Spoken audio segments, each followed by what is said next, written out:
Worldwide Wi-Fi networks at risk of Krack attacks. If you're sitting in a coffee shop watching this on your phone, you might want to think twice. Wi-Fi networks worldwide could contain a security flaw that lets hackers disrupt internet traffic. Experts call it a Krack attack and say it's a fundamental flaw in wireless security techniques, with Apple, Android, and Windows software all vulnerable to some extent. A hacker in range of a Wi-Fi network would be able to load viruses onto the network, read and gather communications like passwords, credit card numbers, and photos sent. Researchers suggest only connecting to secured Wi-Fi networks and avoiding unsecured networks like those in hotels, coffee shops, and public spaces. Most banking and online shopping websites use HTTPS, an encryption technique that protects against Krack attacks. Security analysts also suggest updating your router, although updates for Krack attacks may not be available yet.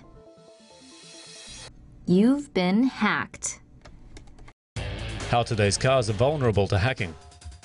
As our world becomes ever more reliant on smart devices, today's drivers face a new danger on the road.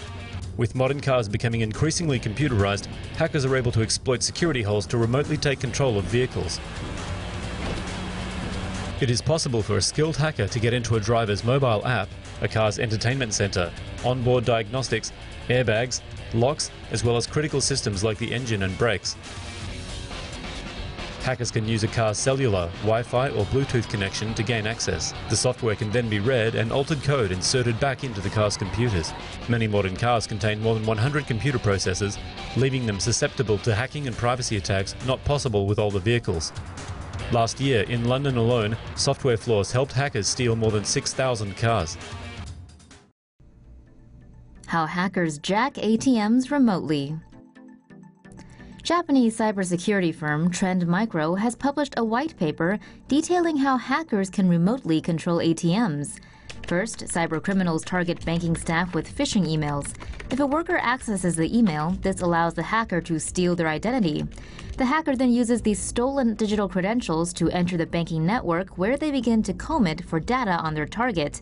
This is known as lateral movement. The hack is commonly seen in places where banks' main networks and ATM networks are not separated. Once said data is acquired, the hacker gains access to ATMs. They then order machines to dispense so-called jackpot amounts of cash to standby mules waiting to collect.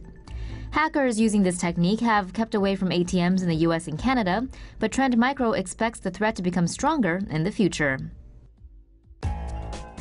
Hackers could gain access to Android phones by sending coded text messages.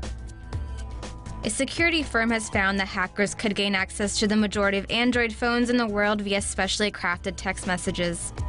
Security firm Imperium told NPR that a weakness in an Android-based software may allow malware to affect 95% of Android phones. According to Imperium, hackers can take advantage of flaws in Android software StageFright, a multimedia processing tool. Malware can be incorporated into a video file and sent to an individual's Android phone.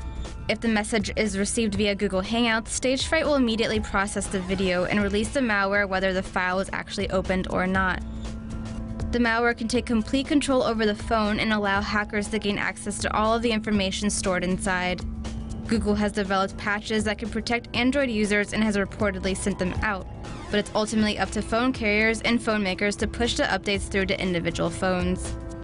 Android patches can take months to reach individual devices. Old devices often stop receiving updates altogether and are therefore left vulnerable to hacks and new issues that crop up. It's time to change your Yahoo password. Internet giant Yahoo is today coming to terms with a cyber calamity after admitting it is the victim of the biggest data breach in history. In 2014, hackers gained access to 500 million Yahoo accounts, but for some reason we're only hearing about this now. The hackers swiped account names, email addresses, phone numbers, birth dates, passwords, and even security questions and answers. Yahoo blamed an unknown foreign government for the hack, so fingers immediately pointed to the usual suspects of China, Russia, and North Korea. The biggest fear is that hackers will use the stolen data to access accounts on other websites. So if you haven't done so already, go and change your Yahoo password. Cybersecurity experts are also recommending not using the same password across different sites, because hacking. We shouldn't need to tell you this, but 123456, the word password, and let me in are just too obvious, and up to 500 million Yahoo users are now at risk of finding that out the hard way.